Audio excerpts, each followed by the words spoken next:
नमस्कार, जनता टीवी देख रहे हैं आप और मैं हूं आपके साथ रितेश कुमार गौतम। और आपको एक बड़ी खबर बता दें, डिप्टी सीएम केशव प्रसाद मौर्य कल संभल का दौरा करेंगे। बीजेपी कार्यकर्ताओं के साथ उप मुख्यमंत्री केशव प्रसाद मौर्य की बैठक होगी कल। बड़ी खबर, अहम जानकारी, बीजेपी कार्यकर्ताओं के साथ करेंगे बैठक उप मुख्यमंत्री केशव प्रसाद मौर्य। अधिकारियों संग समीक्षा बैठक भी करेंगे। दौरे को लेकर तैयारियां पूरी कर ली गई हैं।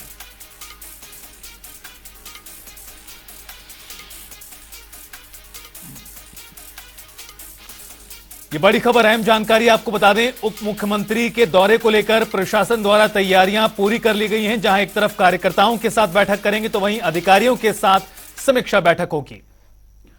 तो वहीं समाजवादी पार्टी के नेता शिवपाल यादव ने ओपी राजभर पर पलटवार करते हुए कहा कि जिसका खुद का ठिकाना ना हो उससे क्या कयास लगाए जाएं।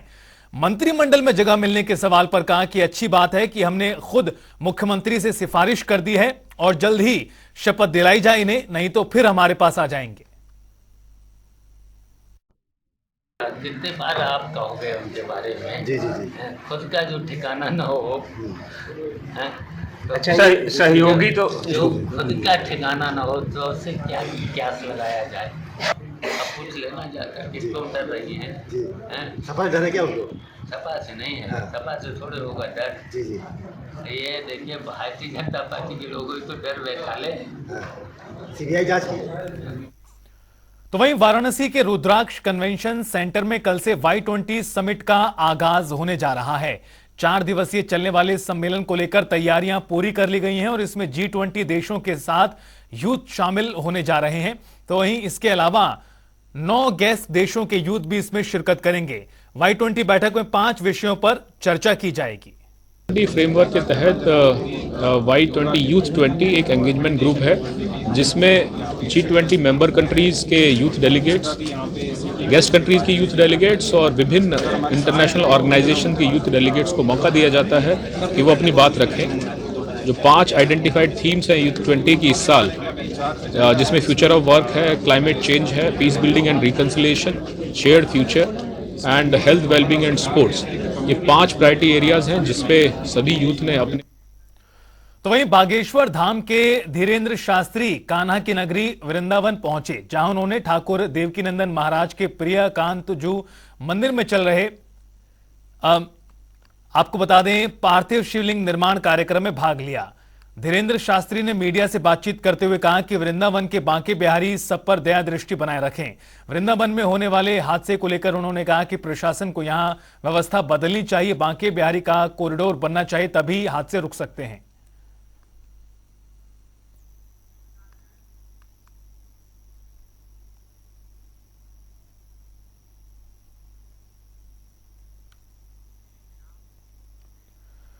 तो वहीं कांग्रेस नेता दिग्विजय सिंह के हिंदुत्व वाले बयान पर संतों की नाराजगी देखने को मिली है। अयोध्या में श्री राम जन्मभूमि तीर्थ ट्रस्ट के महंत कमल नयन दास ने नाराजगी जताई है। उन्होंने कहा कि दिग्विजय सिंह हमेशा राष्ट्र विरोधी रहे हैं। साथ ही कहा कि दिग्विजय सिंह हमेशा अपने विवादित बयानों के लिए जाने जाते हैं।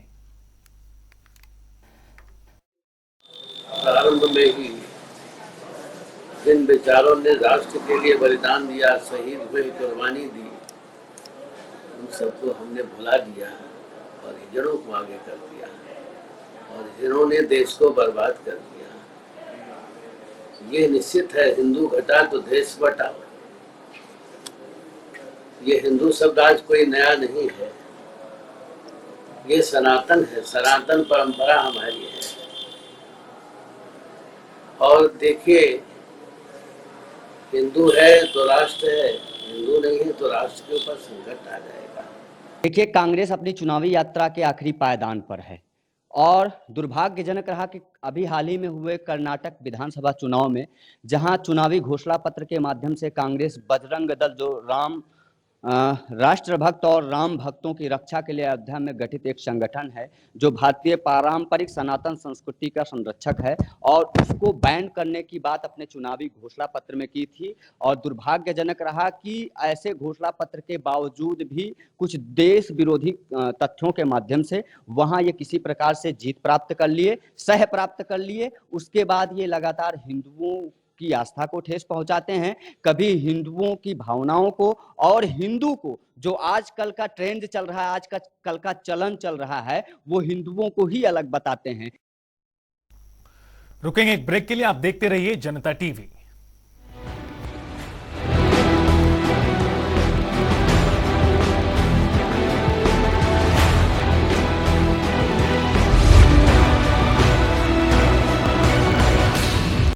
नमस्कार, जनता टीवी देख रहे हैं आप और मैं हूं आपके साथ रितेश कुमार गौतम। और खबरों में आगे बढ़ते हैं। और इस दौरान मुख्यमंत्री योगी आदित्यनाथ ने राज्य फोरेंसिक विज्ञान संस्थान के प्रथम सत्र के छात्रों से संवाद किया। इस दौरान मुख्यमंत्री ने क्या कुछ कहा, सुनिए। कि लोगों में ऊर्जा थी, उस ऊर्जा को सकारात्मक दिशा में ले जाने के लिए जो योग्य योजक होने चाहिए थे, उसकी कमी थी, या फिर उन्हें उस प्रकार का प्लेटफॉर्म नहीं मिल पाया।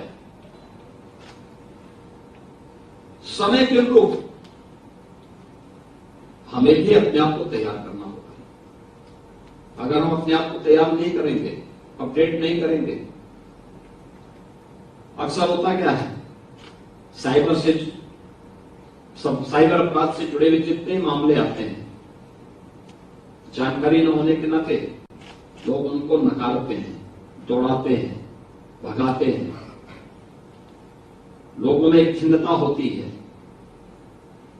व्यवस्था के प्रति अविश्वास पैदा होता है।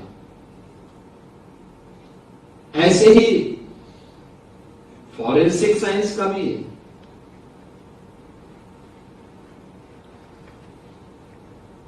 अक्सर होता है कहीं कोई अपराध हुआ,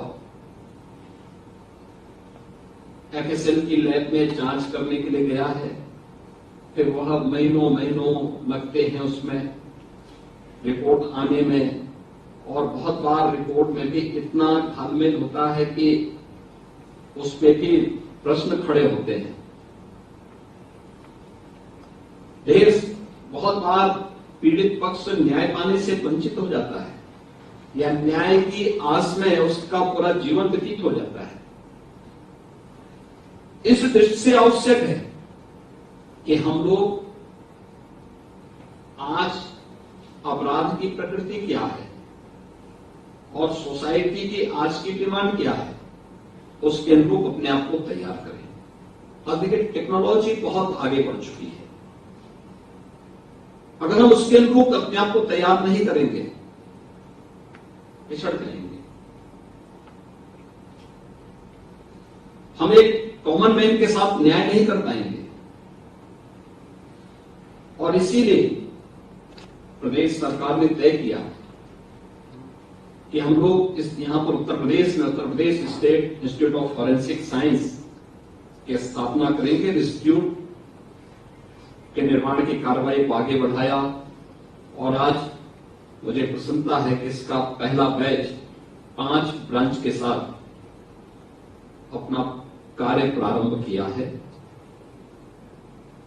मैंने गृह विभाग को भी और इस संस्थान में जो अधिकारी हमारे कार्य कर रहे हैं, मैंने उनको इस बारे में पहले से कहा कि भाई आप लोग पहले दिन से इस बात को तय करिए कि हमें इसको वर्ल्ड क्लास इंस्टीट्यूट के रूप में स्थापित करना है। तो वहीं मऊ के घोसी उपचुनाव को लेकर नेताओं ने कमर कस ली है। चुनाव को लेकर आज नामांकन दाखिल किए गए। सपा से बीजेपी में आए दारा सिंह चौहान ने भी अपना नामांकन दाखिल कर दिया, जिनका सीधा मुकाबला सपा के प्रत्याशी सुधाकर सिंह से होगा। दोनों के बीच कांटे की टक्कर दिखाई दे रही है।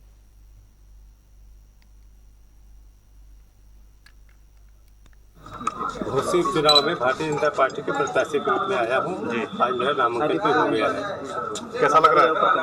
बहुत अच्छा। दोबारा चुनाव जो माहौल देख करके ऐसा लग रहा है, लोगों में बड़ा जज्बा है। लोगों में जज्बा इस बात को है क्योंकि लोग कितने पॉलिटिकल सोच के हो गए हैं।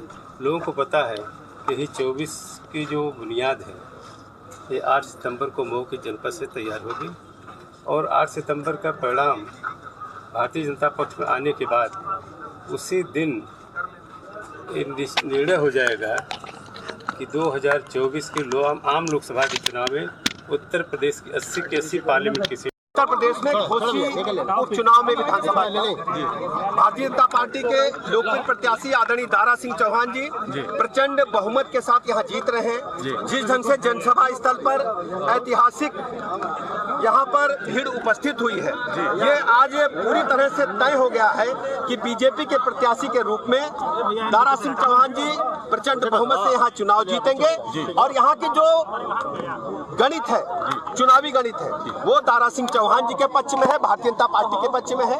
देश में माननीय मोदी जी की सरकार और प्रदेश में आदरणीय योगी जी की सरकार, उत्तर प्रदेश में कानून का राज स्थापित हुआ है 2017 से लगातार, और घोसी के लोग चाहते हैं कि चतुर्मुखी विकास हो, गांव गली का विकास हो, लोगों को मुख्य धारा में आने का अवसर मिले। इसलिए घोसी के उपचुनाव में भारतीय जनता पार्टी के प्रत्याशी आदरणीय दारा सिंह जी प्रचंड बहुमत से चुनाव जीतेंगे। तो वही मथुरा के श्री कृष्ण जन्मभूमि रेलवे लाइन के पास बने मकानों के तोड़फोड़ पर सुप्रीम कोर्ट ने रोक लगा दी है। पीड़ित परिवारों ने सुप्रीम कोर्ट में कार्रवाई के खिलाफ याचिका दायर की थी, जिस पर सुनवाई हुई। और आपको बता दें कि रेलवे प्रशासन द्वारा लोगों के मकानों पर बुलडोजर चलाया जा रहा था, जिसका पीड़ित परिवार विरोध कर रहे हैं। सुनवाई के दौरान सुप्रीम कोर्ट ने रेलवे प्रशासन को 10 दिन के अंदर जवाब दाखिल करने के लिए कहा है। कोर्ट ने कहा कि रेलवे बताए कि उसकी कितनी जमीन है। बुलडोजर कार्रवाई रोके जाने के बाद पीड़ित परिवारों के चेहरों पर खुशी दिखाई दी। और मुंह पे 5 लड़कियां हैं और 5 लालाम में 2 बहू हैं। कल ये डोलू मो घर भी ना मिला, किराए का मैंने तेरे मेरे घर पे पटक रखा, 5000 रुपये मिलना। अब कहाँ रह रहे हैं आप? तेरे मेरे घर पे पटक रखा सामान, एक घर लिया 5000 रुपये। क्या कहती है जब मकान तोड़े थे आपके? हमने कही कि भाई साहब हमारे मकानों मत तोड़ो, तुम्हें जितनी जगह चाहिए रही है इतनी ले लो और हमारे मकान इतने रहने दो, हमारे गुजर बसर कर लें अपनी। हम कहाँ लिए डोले 5 लड़कियां मुँह पे, और वो भी सियानी सामानी है। बताओ कहाँ लिए डोलू बनाओ, कहाँ लिए डोलू? अब कैसे जिंदगी कट रही है आपकी? जिंदगी बेकार कट रही है। पानी भी नहीं पिया, तुम कैसी कसम ले लो अगर पानी भी मुँह में गया हो मेरे। अच्छा, अब सुप्रीम कोर्ट ने इस पर रोक लगा दिया, उसको लेकर क्या कहेंगे? किस तरह की ये कहना चाहते हैं हमें, कहीं आप एक आध मकान बना के नहीं दे दो, कहीं झोंपड़ी डाल के दे दो, मैं रहना झोंपड़ी ही चाहिए हमें हमारे वहाँ। इसमें हमने 14 तारीख को अर्जेंटली में वहाँ दाखिल किया है। 14 तारीख को यहाँ पे जो है कंडोलेंस हो गई थी वकील के मरने पर, तो इस वजह से कोर्ट ने जो है हमारी जो है सुनवाई नहीं करी। और अर्जेंट ये था कि 14 तारीख को पूरी बस्ती को तोड़ने के लिए आ गए, पर हमारे पास कोई ऑप्शन नहीं था। हम सिविल जज साहब से महोदय से रिक्वेस्ट भी की कि आप कैसे भी हमारे जो घरों को रुकवाएं, 1.5 से 200 घर हैं, सारे टूट जाएंगे। मैंने पर्सनली मैं गया अंदर और मैंने जाके बात भी की, चैम्बर से उनसे रिक्वेस्ट की, फरियाद भी की काफ़ी कि आप कैसे भी हम कोई ऑर्डर पास नहीं कर सकते। उन्होंने मना कर दिया क्योंकि कंडोलेंस थी, ऑर्डर कोई पास नहीं हो सकता था, अपनी जगह वो भी सही थी।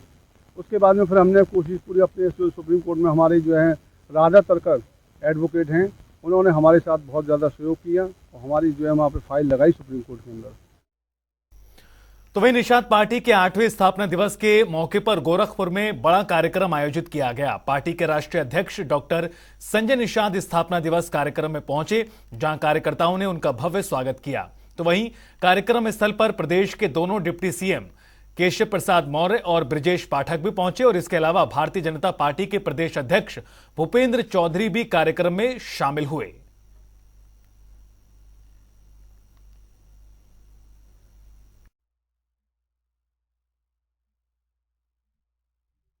भारतीय जनता पार्टी गठबंधन की सरकार माननीय प्रधानमंत्री नरेंद्र मोदी जी के नेतृत्व वाली सरकार ने काम किया। इसे यूपी में 80 की 80 सीटें हम लोग जीतेंगे। संजय निषाद जी ने बहुत मेहनत और लगन के साथ लग करके निषाद समाज में जो विसंगतियां थी, जो शोषण था, जो अत्याचार था, जो उनको पीछे धकेला जा रहा था, उसको मुक्ति दिलाने के लिए निषाद पार्टी का गठन करने का काम किया। इसलिए मैं आदरणीय संजय निषाद जी को बहुत बधाई। जैसा कि उनका राष्ट्रपति कह रहे थे, संजय निषाद जी हमारे मित्र हैं, उत्तर प्रदेश की सरकार में माननीय मंत्री है। और सौभाग्य की बात है, जब हम लोग दुनिया के दूसरे देशों के दौरे पर गए तो संजय निषाद जी भी हमारे साथ थे। चाहे उत्तर प्रदेश की धरती हो, चाहे लखनऊ की धरती हो, चाहे देश की धरती हो और चाहे विदेशी धरती हो, संजय निषाद जी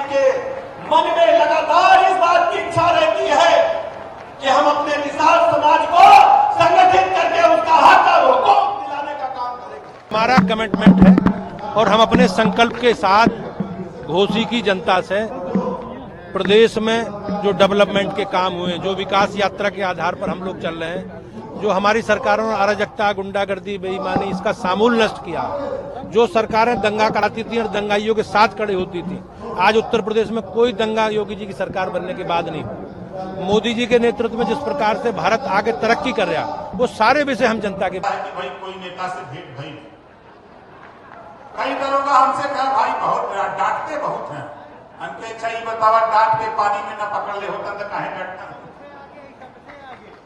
अगर डांट लगा के अगर पानी में जाल न लगल हो, ये लोकतंत्र रूपी जाल में, लोकतंत्र रूपी तालाब में पार्टी रूपी जाल न बनल हो, बतावा पहचान हमने कर रहा, कबो हमने बसपा का, कबो सपा का, कबो कांग्रेस का अलग अलग झंडा टांगत रही, हमने के कोई चिन्हता नहीं रहा।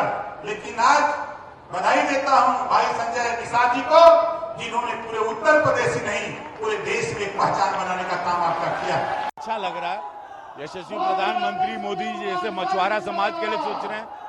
डॉक्टर संजय निषाद जी मंत्री जी ने बहुत मेहनत करी इस पार्टी को यहाँ लाया, और आज ये सैलाब, जो जन सैलाब आया है मछुआरा समाज का, निषाद समाज का, ये बहुत देख के बहुत अच्छा लगा। और भारतीय जनता पार्टी, प्रधानमंत्री मोदी जी, पूज्य महाराज जी मत्स्य समाज के लिए बहुत कार्य कर रहे हैं और पार्टी के साथ जुड़ के।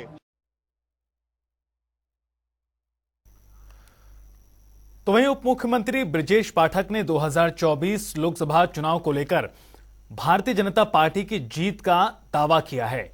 उन्होंने कहा कि प्रधानमंत्री मोदी के नेतृत्व में देश में तेजी से विकास हो रहा है।